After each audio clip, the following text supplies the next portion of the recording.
내빈 여러분 안녕하십니까? 지금부터 미래 변화와 금융의 성장 전략 세미나를 시작하겠습니다. 본 세미나는 한국금융연구원 주최 금융위원회 후원으로 준비되었습니다. 저는 오늘 세미나의 사회를 맡은 한국금융연구원의 홍용기 연구위원입니다.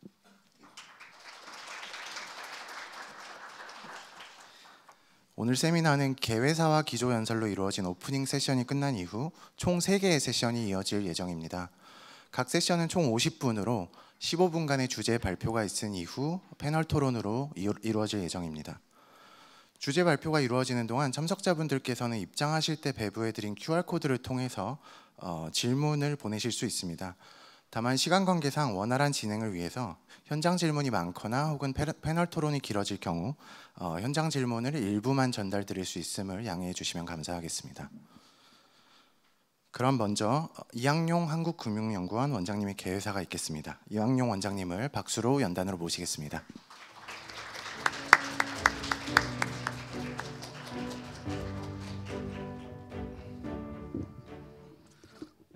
존경하는 내외기빈 여러분 안녕하십니까? 한국금융연구원 이항용입니다. 오늘 저희 한국금융연구원이 금융위원회의 후원으로 주최하는 미래 변화와 금융의 성장 전략 세미나에 참석해 주신 여러분께 진심 어린 환영과 감사의 말씀을 드립니다. 오늘 세미나는 사실 작년 7월에 있었던 미래의 거래 트렌드가 가져올 금융의 변화 세미나에 이은 두 번째 미래 금융 관련 세미나입니다. 특히 바쁜 일정 중에서도 기조연설로 오늘 세미나의 개막을 빛내주실 김서영 금융위원회 부위원장님과 세미나에서 발표, 좌장, 토론 등 소중한 역할을 맡아주신 여러분들께 깊은 감사의 말씀을 전합니다. 현재 우리 사회는 인구구조 변화, 기후위기 그리고 기술의 혁신이라는 세 가지 흐름 속에서 전례 없는 변화를 경험하고 있습니다. 이러한 거대 변화는 미래에 대해 커다란 불확실성을 안겨주기도 하지만 동시에 지금 우리 중장기적인 관점에서 새로운 성장 대응 전략을 고민하고 기회를 창출해야 하는 중요한 시기라는 것을 의미하기도 합니다. 오늘 세미나에서는 금융산업이 이러한 세 가지 변화로 인해 직면한 도전과 그에 대응해 온 전략 그리고 앞으로 나아가야 할 방향에 대해 심도 깊은 논의를 진행하고자 합니다. 먼저 고령화와 인구 감소로 대표되는 우리나라의 인구구조 변화는 금융산업의 중대한 도전 과제를 제시하고 있습니다. 인구의 연령별 분포가 급격하게 변화함으로 인해서 가계의 저축 및 투자 행태에도 큰 변화가 예상되며 이는 금융시장으로의 자금 공급 구조에도 영향을 미칠 것으로 생각됩니다. 또한 인구 감소와 이에 따른 경제 성장의 둔화 그리고 고령화로 인한 소비 패턴의 변화는 금융 수요 또한 기존과는 다른 양상으로 움직일 것으로 생각이 됩니다. 변화하는 시장 구조에 대한 금융산업의 적극적인 대응은 노후 대비와 청년 자산 형성 지원 등 인구구조 변화에 대한 대비를 가능하게 하는 것을 넘어서 우리 경제에 새로운 활력을 가져올 수 있을 것으로 기대합니다. 또한 기후변화는 금융산업의 리스크 관리와 투자 전략을 재정립하는 중요한 기회가 되고 있습니다. 탄소 중립과 지속 가능한 성장을 위한 금융산업의 역할이 확대됨에 따라 금융기관들은 환경 변화에 따른 새로운 시장을 개척하고 녹색 금융 상품을 다각화해 나가고 있습니다. 이를 위해 정부 및 국제기구와의 협력을 통해 환경 규제 및 정책 변화에 신속히 대응하며 ESG 공시 기준을 준수하는 것이 필수적입니다. 특히 녹색 채권 등 지속 가능 금융 상품을 활성화하고 친환경 기업과 인프라 프로젝트에 대한 투자를 확대하는 것은 환경적 지속 가능성을 넘어 금융시장 전반의 안정성과 수익성을 증대시키는 핵심 전략이 될 수 있습니다. 마지막으로 오늘날 AI, 클라우드 컴퓨팅, 블록체인 기술 등 급속한 기술의 혁신은 전 세계를 빠르게 변화시키고 있습니다. 우리나라 금융산업 역시 혁신 기술에 대한 적극적인 수용을 통해 온라인 플랫폼과 다양한 모바일 지급 수단, 오픈뱅킹 등 새로운 비즈니스 모델을 활발히 개발해 나가고 있습니다. 동시에 혁신의 수용은 고령층의 금융 소외 현상에 대한 우려를 증대시키고 보안 리스크 요인의 급격한 변화를 불러오는 등 금융산업이 해결해야 할 과제를 불러오기도 했습니다. 금융산업이 혁신을 포용하여 생산성을 높이고 경제 내 자원 배분의 효율성 증진을 안정적으로 이루어내는 동시에 이에 따른 부작용을 최소화할 수 있도록 전략을 고민하고 실행해 나가는 것이 앞으로의 중요한 과제가 될 것입니다. 오늘 세미나에서의 논의가 우리가 직면한 인구, 기후, 기술의 변화라는 도전 과제를 선제적이고 능동적으로 해결하여 우리나라와 금융산업이 성장해 나가는 데 기여할 수 있기를 기대합니다. 어려운 발걸음을 옮겨 참석해 주신 여러분께 다시 한번 감사의 말씀을 드리며 뜻깊고 유익한 세미나가 되기를 바라겠습니다. 감사합니다.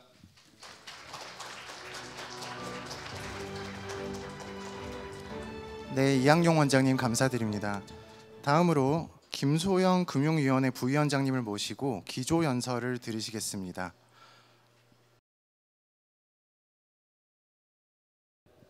안녕하십니까. 금융위원회 부위원장 김소영입니다. 먼저 미래금융 세미나 개최를 축하드립니다.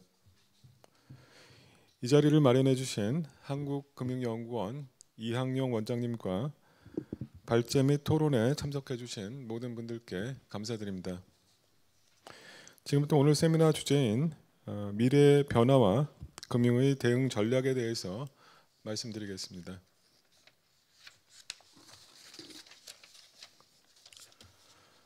발표 순서는 먼저 미래의 변화에 대한 대응 필요성을 설명드리고 다음으로 미래 변화의 핵심 요인과 영향을 말씀드린 후 금융 분야의 중장기 미래 대응 전략에 대해서 논의하겠습니다. 미래 변화에 대한 준비를 위해 정부의 정책 방향은 물론이고 금융시장 참여자들이 구조적 변화에 적응하고 다양한 기회를 포착해 나가는 것이 중요하다는 면에서 민간 부문의 대응 방향도 함께 말씀드리고자 합니다. 먼저 미래의 변화에 대한 대응 필요성을 말씀드리겠습니다. 금융은 우리 경제 내에서 실물 경제를 지원하는 핵심 요소이자 독자적으로 높은 부가가치를 창출하는 서비스 산업으로 중요한 역할을 담당하고 있습니다. 그동안 금융은 주로 양적 성장을 통해 실물 경제 성장을 지원해 왔으며 경제 성장과 소득 증가 등의 여건 하에서 안정적으로 성장해 왔습니다.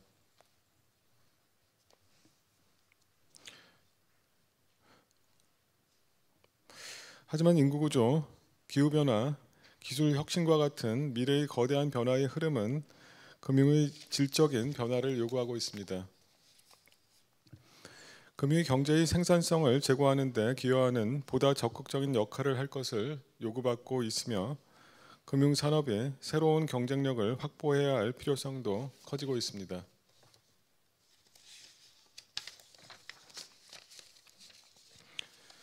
미래에 대한 본격적인 논의에 앞서 과거의 금융산업 흐름을 잠깐 말씀드리겠습니다. 1990년대 후반부터 저축률과 투자율이 30% 수준에서 꾸준히 유지되고 전체 산업 대비 금융업의 부가가치 비중은 지속적으로 6%대를 유지하며 경제 성장과 함께 금융산업도 지속적으로 성장해 왔습니다. 경제 성장과 국민 소득이 증가하면서 가계와 기업의 신용은 증가해 왔고 금융자산 규모도 더욱 빠른 속도로 증가해 왔습니다. 과거 30년간 금융은 크고 작은 변화를 겪으며 발전해 왔습니다. 1990년대 정부 주도의 시장 기능을 중시하는 정책 기조의 변화에 따라 금융산업은 규제 완화와 개방화 과정을 거쳐 은행, 보험, 증권업을 중심으로 국가 경제의 혈맥을 구성하였습니다. 하지만 이후 IMF 외환위기로 혹독한 구조조정 과정을 거쳤고 금융의 건전성과 안전성을 높이기 위한 제도적 기반이 마련되었습니다. 2000년대 경제 성장과 소득 증가로 성장기를 거치던 금융산업은 글로벌 금융위기 이후 금융시장 안정을 위한 국제 공조를 강화하였고 금융산업의 경쟁력 강화를 통해 경제 성장 동력을 다각화하는 노력에도 기여해 왔습니다. 아울러 서민 취약계층의 자활과 재기를 지원하고 금융 소비자 보호를 중시하는 안전판 역할도 강화되었습니다. 최근 IT 기술의 발전과 팬데믹을 거치면서 또 다른 변화를 겪고 있습니다. 모바일 기기와 비대면 방식에 익숙한 세대의 요구에 맞춰 금융도 디지털 플랫폼을 중심으로 편리하고 빠르고 흥미롭게 변화하고 있습니다. 이와 같이 금융은 가끔은 위기를 증폭시킨 적도 있지만 시대적 요구에 부응하기 위한 역할을 충실히 수행하면서 끊임없이 변화에 적응하고 한계를 극복하는 과정에서 발전해 왔습니다. 미래에는 우리가 경험해 보지 못한 변화가 예상되지만 금융의 건전성을 유지하는 가운데 금융을 활용하여 변화를 바람직한 방향으로 유도할 수 있고 변화에 적응하는 과정에서 금융이 성장하는 기회를 만들어 나갈 수도 있을 것입니다.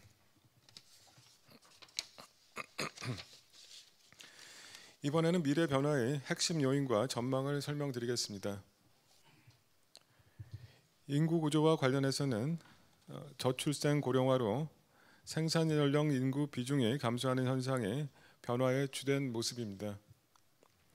2030년대에는 생산 연령 인구 비중 급감 등으로 1% 중반 이하의 저성장이 전망되고 2040년에는 가구수 감소도 예상됩니다.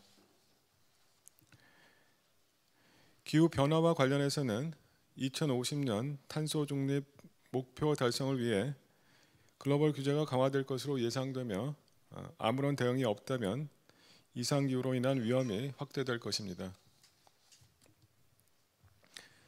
기술 혁신과 관련해서는 AI와 클라우드 등의 확산으로 효율성이 높아지고 업무의 자동화, 외주화가 확대되는 모습이 예상됩니다.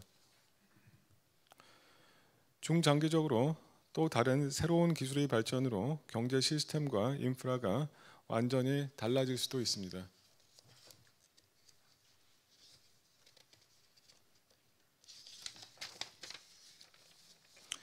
이러한 변화는 금융에 적지 않은 영향을 줄 것으로 예상합니다.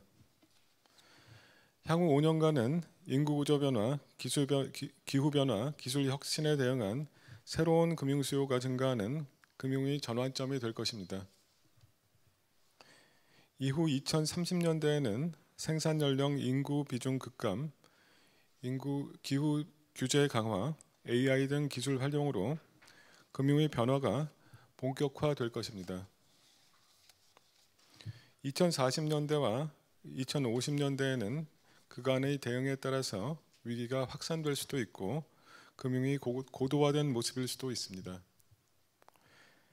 인구구조 변화의 결과 금융시장과 산업이 위축될 수도 있고 맞춤형 서비스를 중심으로 새롭게 성장한 모습일 수도 있습니다. 기후변화로 이상기후 리스크가 급증할 수도 있고 탄소 중립 달성에 기여하여 발전하는 모습일 수도 있습니다. 기술 혁신에 따른 경쟁 압력으로 갈등이 심화될 수도 있고 효율성 향상으로 수익성이 높아질 수도 있습니다.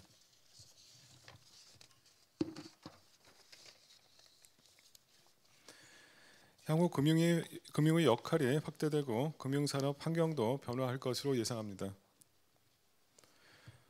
먼저 금융의 자금 공급과 중개 등 전통적인 역할을 넘어 생산성 향상과 새로운 가치를 창출하는 적극적인 역할도 더 많이 요구됩니다.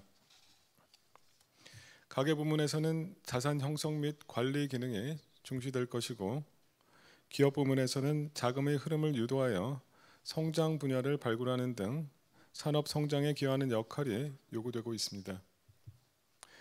정부도 금융의 성장 잠재력 확충과 사회 안전망을 보완하기 위한 적절한 역할을 해줄 것을 기대하고 있습니다.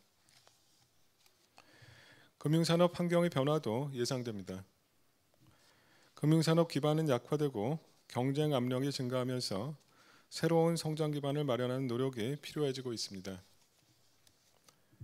불확실성 증가로 리스크 관리, 대응 역량이 중요해지고 있습니다. 비은행, 비금융회사의 영향력이 확대되면서 산업 구조가 변화하고 자동화, 외주화 등 업무 프로세스의 변화도 예상됩니다.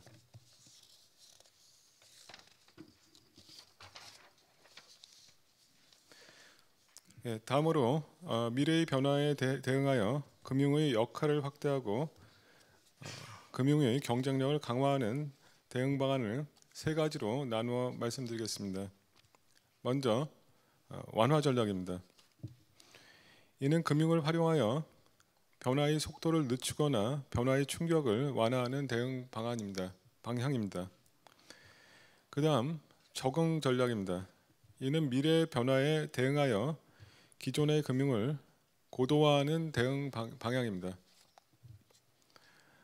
마지막으로 혁신 전략은 금융산업 영역 시스템 참여자를 확장하고 다변화하는 대응 방향입니다. 작년 7월 미래금융 프레임워크에서 제시한 내용을 보완하여 세 가지 전략의 구체적인 내용에 관해 금융정책 방향과 함께 민간 부문의 대응 방향을 말씀드리겠습니다.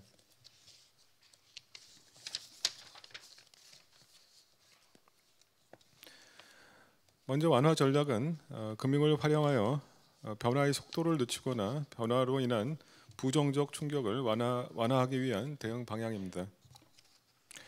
범정부적으로 미래에 대비한 정책 과제들을 검토해 나가고 있으며 금융회사들도 정부와 협업하고 보완하는 역할을 당부드립니다.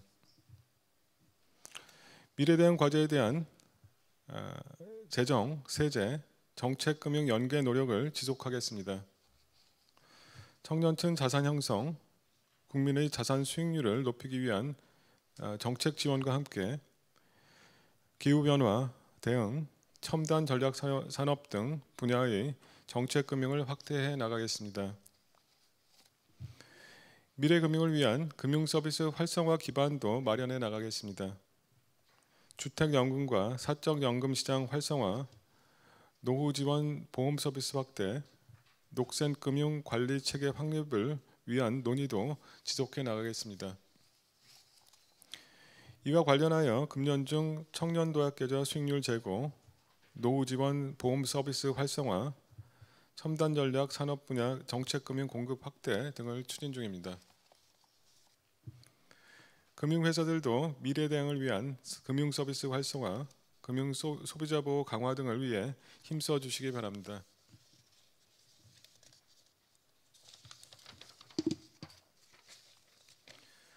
적응 전략은 기존의 금융을 고도화하는 대응 방향입니다. 민간에서 변화를 주도적으로 이끌어 주시길 기대하며 정부는 그 과정에서 필요한 제도 개선, 인프라 등을 지원하겠습니다. 금융회사는 개인 자산 관리, 녹색금융, 벤처 창업 기업 투자 등 전문 분야를 발굴하고 성장 전략을 마련할 필요가 있습니다. 리스크 평가 및 관리 방식을 고도화하는 노력도 요구됩니다.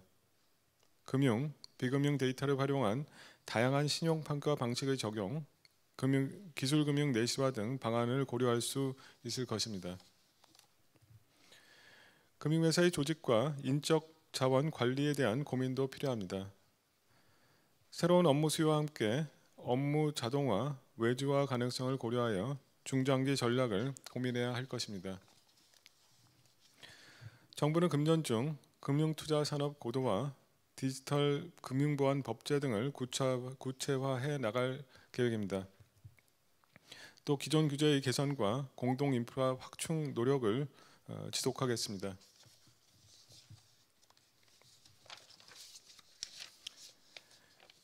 혁신 전략은 금융산업의 영역, 시스템 참여자가 확정 다변화되면서 금융의 모습을 새롭게 변화시키는 대응 방향입니다.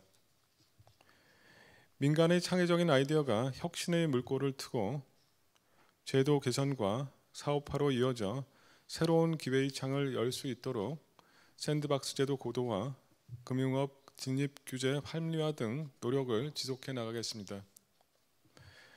보험 서비스와 의료 서비스 연계 등 다양한 금융 비금융 협력 모델이 활성화되기를 기대하며 금융회사 업무 위수탁 제도 개편, 지급 서비스 분야 제도 개선 등 금융회사의 혁신을 촉진하고 기술력을 가진 기업들의 금융업 진입과 협력 기회를 확대하겠습니다. 아울러 금융의 국제화를 통해 금융시장을 넓히고 금융 인프라 혁신에 대한 준비도 필요합니다. 토큰 증권과 조각 투자 플랫폼 제도와 클라우드 이용 활성화 등도 검토하고 있습니다.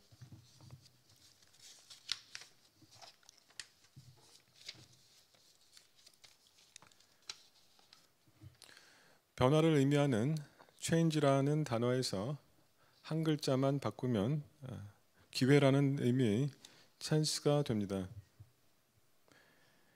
미래의 변화가 불확실성이 큰 위기로 다가올 수 있지만 변화의 흐름을 파악하고 적절히 대응해 나간다면 금융의 기회가 될 수 있다는 점을 거듭 강조드리고 싶습니다. 그리고 그 과정은 금융당국뿐 아니라 금융시장 참여자, 전문가 여러분들 모두가 머리를 맞대고 고민할 필요가 있습니다.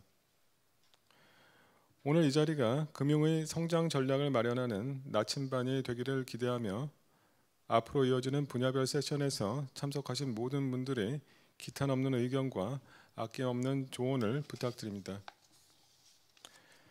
살아남는 것은 가장 강한 종이나 가장 똑똑한 종들이 아니라 변화에 가장 잘 적응하는 종들이다 라는 찰스 다윈의 말씀을 언급하며 발표를 마무리하겠습니다. 감사합니다.